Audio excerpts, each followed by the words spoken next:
නිගම්බෝ. අද වීඩියෝ එකේදී අපි කතා කරන්න යන්නේ දරුවන්ගේ ශක්තිය ගැන.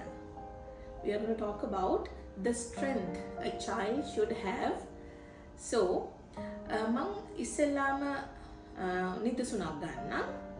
අපි කියනවානේ දුර්වල කට්ටිය ගොඩාක් සංවේදී අය ඉන්නවා. ඒගොල්ලොත් එක්ක කතා කරන්න හරි අමාරුයි. කොයි වෙලේ කෑ ගහයිද නැත්නම් අඬයිද දන්නේ නැහැ. පොඩි දෙයකටත් හිත රිදෙනවා. මේ වගේ අයව ජීවිතේ හම්බෙලා තියෙනවාද? එහෙම හම්බුනාම ඒගොල්ලොත් එක්ක වැඩ කරන්න කොච්චර අපහසුද? යමක් තර්කානුකූලව අපිට කතා කරලා විසඳ ගන්න බෑ. ආවේගශීලී නැත්තම් ගොඩාක් දුක් වෙනවා. ඉතින් අපි ඒ වගේ කෙනෙක්ට යමක් කියන්න ඉස්සෙල්ලා ගොඩක් කල්පනා කරනවා. ඒ වගේ අයට වැඩ කරද්දී, ඒ කියන්නේ වර්ක් ෆෝස් එකේදී, ඔෆිස් එකේදී කියන්න පුළුවන් සමාජයේදී ඒගොල්ලෝ හරියට අපහසුතාවලට ලක් වෙනවා. මොකද කවුරුත් ඒගොල්ලොත් එක්ක වැඩ කරන්න කැමති නැහැ.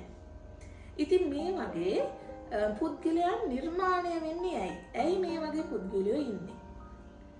එහෙම වෙන්නේ පොඩි කාලේ ඉඳන් ඒගොල්ලන්ව ශක්තිමත් පුද්ගලයෝ විදිහට දෙමව්පියන්, ගුරුවරුන්, සමාජය විසින් දැක්කේ නැති නිසායි. ට්‍රිනිටි ජාත්‍යන්තර පාසලේ අපි හැමතිස්සෙම බලන්නේ මේ දරුවව ශක්තිමත් පුද්ගලයෙක් කරන ආකාරය. ශක්තිමත් කියන්නේ ශාරීරික ශක්තිය විතරක් නෙමෙයි. ශාරීරික ශක්තියත් බොහෝ වැදගත්. මොකද අපිට එදිනෙදා වැඩ කරද්දී අනිවාර්යයෙන් මේ ශරීරයේ තියෙන ශක්තිය, සෞඛ්‍ය සම්පන්නකම අපිට අනිවාර්යෙන් වැදගත්.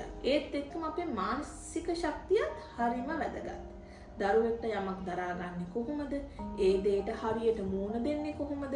කවුරු හරි තමන්ගේ අඩුපාඩුවක් පෙන්නපුව මේ අඩුපාඩුව පිළි අරගෙන ඒකට සමාවිල්ලලා එතනින් එහාට ඒ අඩුපාඩුව නොකර තමන්ගේ චරිතය හදාගන්නේ කොහොමද? තමන්ගේ පෞරුෂය වර්ධනය කරගන්නේ කොහොමද? තව කෙනෙක් තමන්ට විරුද්ධව නැගී සිටිද්දී ඒ වගේ දේවල් වලට මූණ දෙන්නේ කොහොමද? මේ හැම දෙයක්ම දරුවෙක් ඉගෙන ගන්නේ ගෙදරින් සහ පාසලෙන්. මේ සමාජයට අපි අරින දරුවා, අපි සමාජයට ඇතුල් කරන දරුවා හරි ශක්ති සම්පන්න විය යුතුයි. මේ ශක්තිය දරුවන්ට දෙන්න ඕනේ දෙමව්පියෝ සහ ගුරුවරු. නෑ පුතේ, ඔයාට පුළුවන්. ඔයා අනිවාර්යෙන් මට මේක කරලා පෙන්නන්න. ඔයා මේක කරන්න පුළුවන්. ඔයාට හොඳට දන්න දරුවෙක්නේ. බලන්න දැන් මේකත් ඔයා ලස්සනට කළා. දැන් මේ දේත් ඔයා ලස්සනට කරන්න. එයා එහෙම කිව්වට ඔයා එහෙම නෑනේ.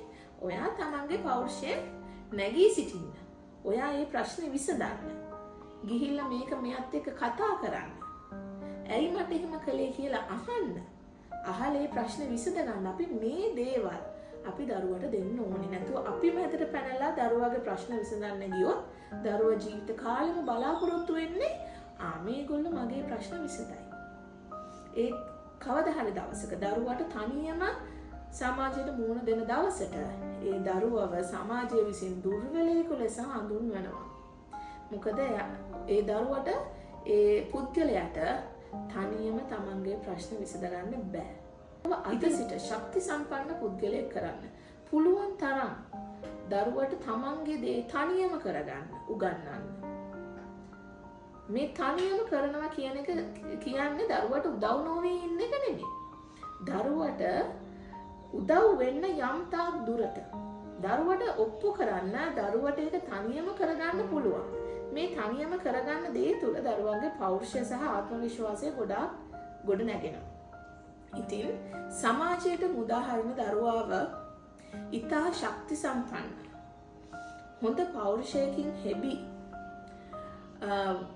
දරුවෙක් කළොත්, පුද්ගලයෙක් කළොත් ඒ දරුවට ඒ දරුවව ආශිර්වාදයක්, ඒ දෙමව්පියන්ට එහෙම පුද්ගලයෙක් ආශිර්වාදයක්, සමාජයට ඒ වගේ පුද්ගලයෙක් ආශිර්වාදයක්. පාසලක් විදිහට කරන හැම ක්‍රියාකාරකමක්ම ඇතුළාන්තේ අපේ අරමුණ වෙන්නේ සමාජයට ඉතා විනයානුකූල, යහපත්, ශක්තිමත්, මනා පෞරුෂයකින් හෙබි දරුවෙක් බිහි කිරීමයි. එය ඔබ දෙමව්පියන්ගේද පාසලේ අපේද වගකීමක්. This is Trinity International College, Negombo.